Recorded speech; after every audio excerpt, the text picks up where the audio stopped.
Assalamualaikum, apa kabar anak-anak semua? Semoga selalu sehat dan terus belajar meskipun di rumah ya. Jangan lupa sebelum belajar kita berdoa.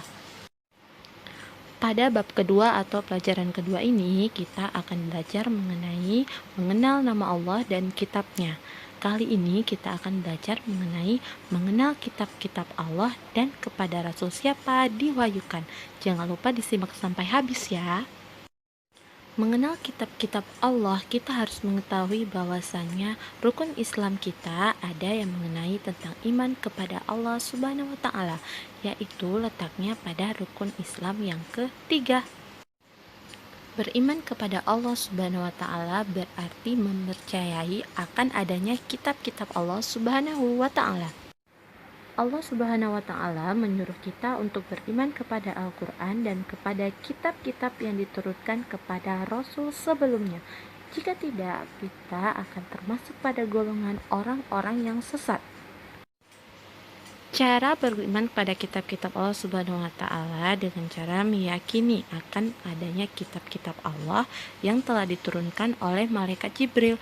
Kitab-kitab tersebut harus dijadikan pedoman hidup untuk menuntun dan mengatur cara kita bersikap serta berperilaku agar mencapai keselamatan dan kebahagiaan hidup di dunia serta di akhirat.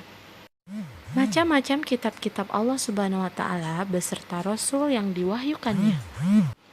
Kitab-kitab Allah Subhanahu wa Ta'ala ada 4. Yang pertama adalah kitab Zabur. Kitab Zabur diturunkan Allah Subhanahu wa Ta'ala kepada Nabi Daud alaihi salam untuk bangsa Bani Israel atau bangsa Yahudi. Kitab Zabur diturunkan kepada Nabi Daud alaihi salam dengan berbahasa Kipti.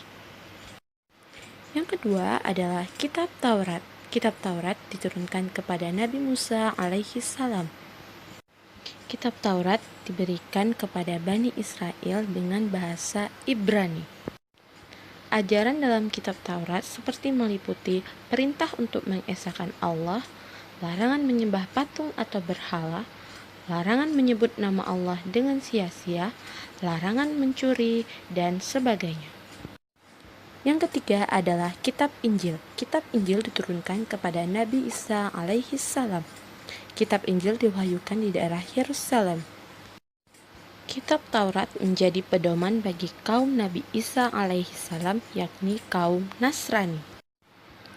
Ajaran dalam kitab Injil ini seperti perintah untuk mengesahkan Allah Subhanahu wa Ta'ala dan membenarkan keberadaan kitab Taurat.